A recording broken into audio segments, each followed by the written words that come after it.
उस शक्ति को जागृत करें जिसके द्वारा हमारे भीतर शांति आनी शुरू होती है, हमारे भीतर की दरिद्रता हटती है। तो जैसे कल आपको बताया गया था कि आपकी आर्थिक स्थिति भी ठीक होनी चाहिए, लेकिन आंतरिक स्थिति भी ठीक होनी चाहिए। हमारा सबका जोर एक ही चीज पर रहता है कि किसी तरह से हमारी आर्थिक स्थिति ठीक हो जाए। इस पर हम लोग कोशिश नहीं करते कि हमारी आंतरिक स्थिति ठीक हो।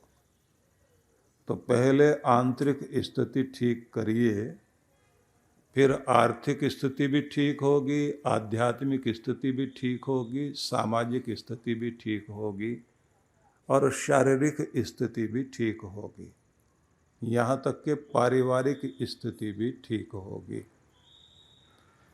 तो आंतरिक स्थिति ठीक करने से मतलब है कि अभी तक आपके भीतर जो आत्म संवाद चलता है, सेल्फ टॉकिंग जो आपकी है, भीतर भीतर जो आप बातचीत कर रहे होते हैं अपने आप से, उसमें चेंज लाइए, उसमें परिवर्तन लाने की आवश्यकता है।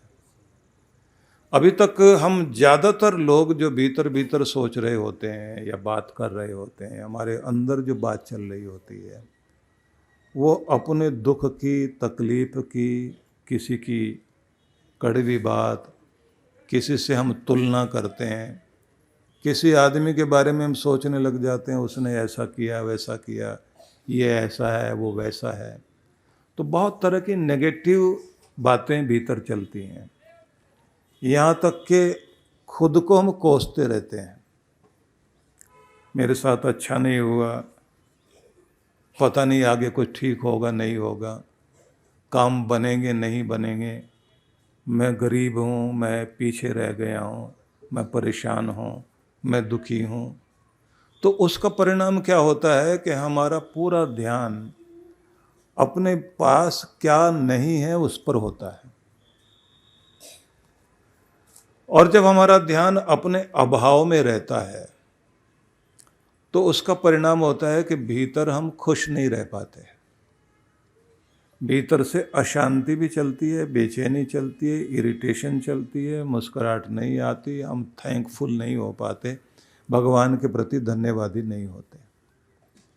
अब थोड़ा उलट के देखिए, जब किसी के अच्छे दिन चल रहे होते हैं तो फिर वो बुरी बुरी बातें नहीं सोचता। जब उसका सौभाग्य चल रहा होता है, काम अच्छे हो रहे होते हैं, सफलता मिल रही होती है, आगे आगे बढ़ रहा होता है, तो फिर उसकी जो सेल्फ टॉकिंग है, आत्म संवाद, भीतर जो चर्चा चलती है, वो कैसी, इतना कर लिया, भगवान ने इतना तो दे दिया, अब इतना और होगा, अब मैं ये कर लूँगा, अब मैं वो कर लूँगा, आगे बढ़ता जा रहा हूँ, मुझे किसी की कमियाँ देखने की ज़रूरत है ही नहीं, ना मुझे किसी की नकल करने की आवश्यकता है, मैं तो आगे बढ़ रहा हूँ, दुनिया मेरी नकल करे, मुझे खुश रहना है, धन्यवाद करना है और एक एक दिन का फ़ायदा उठाना, वक्त का पूरा लाभ लेना है, मुझे अपने सोने जागने का पूरा ध्यान रखना है, अपने समय को बेकार नहीं खराब नहीं करना और गलत लोगों के साथ नहीं बैठना, मुझे बहुत आगे जाना है। उसकी सारी अंदर की जो सेल्फ टॉकिंग है, आत्म संवाद है, वो पूरा का पूरा बदला हुआ होता है, जिसका परिणाम ये होता है कि उसका ध्यान सफलता पर होता है, उसका ध्यान परमात्मा के द्वारा जो दिया गया उस पर होता है, क्या नहीं है इस पर नहीं होता। जो है उस पर है और कहाँ जाना है और क्या प्राप्त करना है, कितनी हिम्मत करनी है, कैसे योजना बनानी है, कैसे व्यवस्थित होना है, कैसे सिस्टमेटिक होकर चलना है, कैसे रेगुलर होकर के मेहनत करनी है, सब चीज़ों पर रहता है। तो जैसे सफल आदमी अपने भीतर के आत्म संवाद को ठीक रखता है, ऐसे अगर आप अपने भीतर चेंज कर लें तो फिर ये ध्यान रखना, आपके अंदर चेंज आते ही आपके बाहर भी चेंज आनी शुरू हो जाएगी। भीतर अगर बदल जाते हैं तो बाहर भी अच्छा अच्छा होने लग जाता है, नहीं तो रोता हुआ जाए और मुर्दे की खबर लेके आए। बुरा बुरा सोचे और बुरा बुरा हो जाए। बुराई पर, दुख पर, परेशानी पर ध्यान रहे तो और फिर क्या कहेगा आदमी, मैंने कहा था ना ऐसा हो सकता, ऐसा हो जाएगा, हो गया ना। तो आपने बुरा सोचा, बुरा अपने को कहा, और भगवान ने ऊपर से क्या कहा, तथास्तु, हो जाए, जो तुम सोच रहे हो वो हो जाए। शुभ सोचो और भगवान कहे तथास्तु, तो शुभ ही जीवन में होना शुरू हो जाएगा। इसलिए आंतरिक स्थिति बदलिए तो बाह्य स्थिति अपने आप ठीक होगी। तो आज से अपने आप को कोसना छोड़िए, बुरा कहना छोड़िए। तो कल आपसे मैंने चर्चा की थी कि जब पूछा गया कि भगवान आप हमारे लिए इतने कठिन क्यों हैं, आसान क्यों नहीं बनते, तो भगवान उसका उत्तर गीता में देते हैं कि मैं कब आसान बनता हूं, किसके लिए आसान होता हूं। तो भगवान कहते हैं अनन्य चेतः सततम यो माम स्मृति नित्यशः तस्याहम सुलभ पार्थ नित्य युक्तस्य योगिनः। ध्यान देना, अनन्य चेतः, जिसका चित्त अनन्य भाव से भगवान से जुड़ गया। अनन्य से मतलब हुआ अन्य कोई और नहीं, दूसरा कोई और नहीं, केवल तुम प्रभु, केवल तुम, मेरे लिए कोई और नहीं, बस सिर्फ आप। जिसका ध्यान अपने भगवान में है, मन वहाँ टिका है, अनन्य भाव वाला, अनन्य चित्त वाला जो भी व्यक्ति है, सततम यो माम स्मृति नित्यशः, और नित्य प्रति जो मुझे स्मरण करता है, मेरा ध्यान करता है, मेरा भजन करता है, जपन करता है, पूजन करता है। कृष्ण कहते हैं गीता में तस्याहम सुलभ पार्थ, उसके लिए मैं बहुत सुलभ हूँ, आसान हूँ, नित्य युक्तस्य योगिन, जो निरंतर मुझसे कनेक्ट है, जुड़ा हुआ है। अब प्रश्न आता है कि भगवान से कैसे जुड़े रह सकते हैं, वो कनेक्शन बने कैसे। अनेक बार हम लोग भजन पूजन कर रहे होते हैं, लेकिन हम भगवान से कनेक्ट नहीं हो पाते, उससे जुड़ नहीं पाते, हमारा ध्यान बाहर ही रह जाता है। कबीर साहब अपने शिष्य से, बहुत सारे भक्त थे, उनको समझा रहे थे कि भगवान की भक्ति कैसे होनी चाहिए। सिमरन की सुधि यूं करो, जैसे दाम कंगाल, कहे कबीर बिसरत नहीं, पल पल लेत संभाल।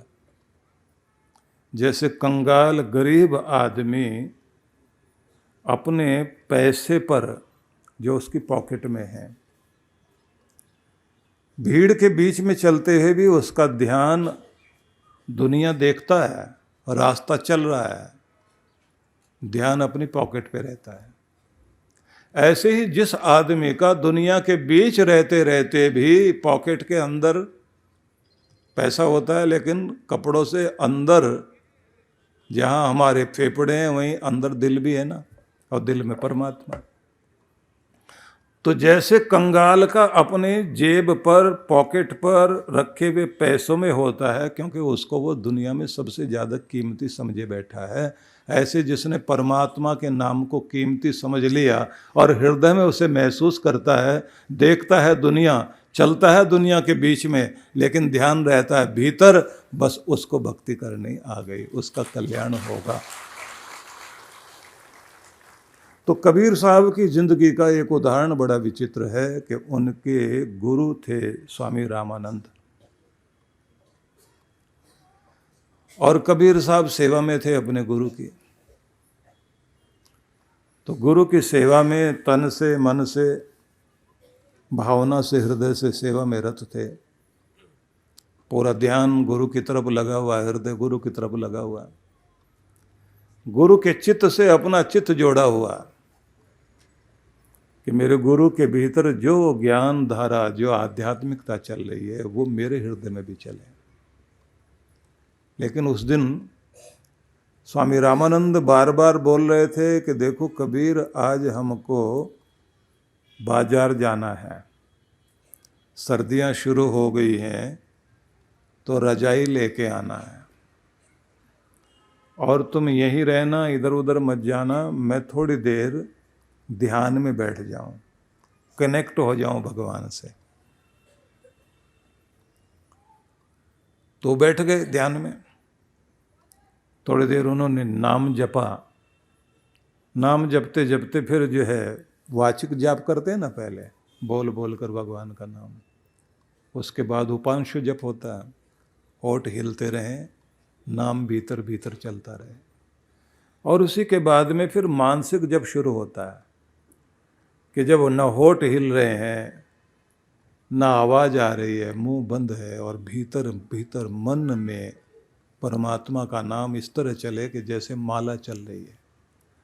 और उसी के साथ में फिर अगली छलांग होती है कि जब आप ध्यान में निमग्न हो जाएं, डूब जाएं भगवान में, कि आपके भीतर वो माला भी आप भूल जाएं।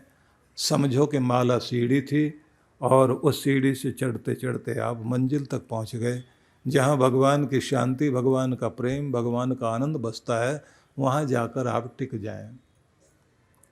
तो जाप तक चले, मानसिक जाप तक भी चले गए। लेकिन जैसे ही आगे जाने वाले थे, आंखें बंद करके बैठे हुए, और बाहर उनकी कुटिया के बाहर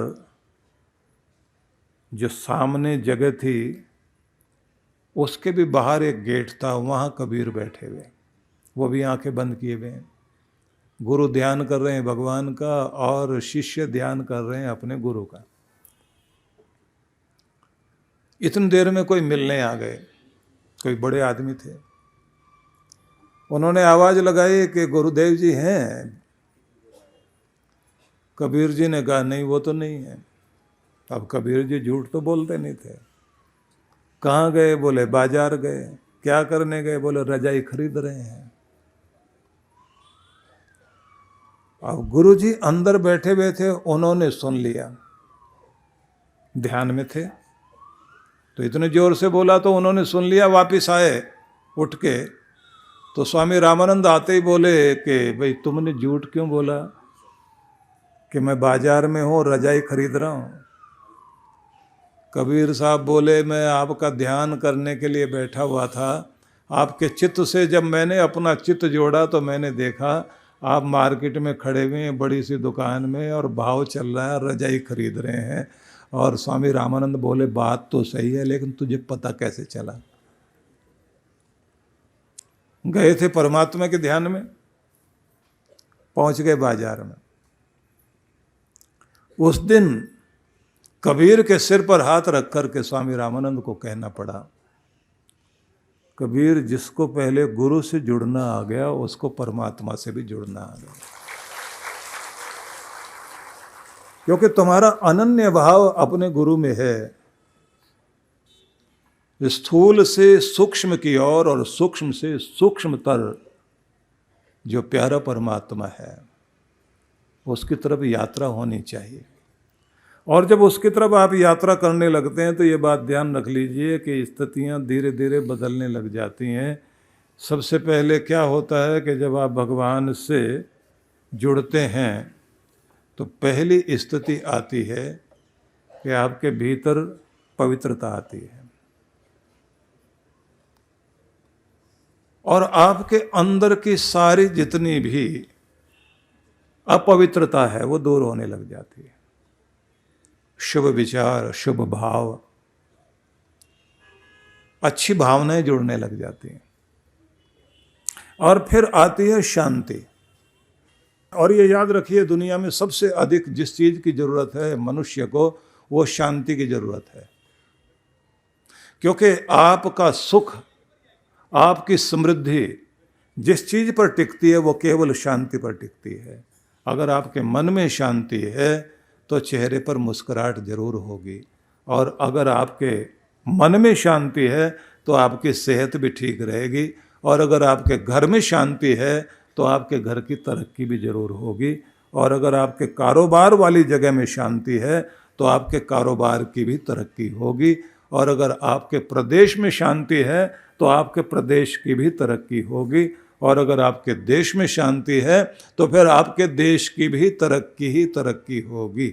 इसलिए ये याद रखिए, जैसे जैसे आप भगवान के चरणों से जुड़ते हैं, भगवान के ध्यान से जुड़ते हैं, तो आपके भीतर पहले पवित्रता आती है, शुद्धता आती है, निर्मलता आती है, बनावट हट जाती है, आपके अंदर का नकलीपन हट जाता है, और शुरुआत होती है शांति से।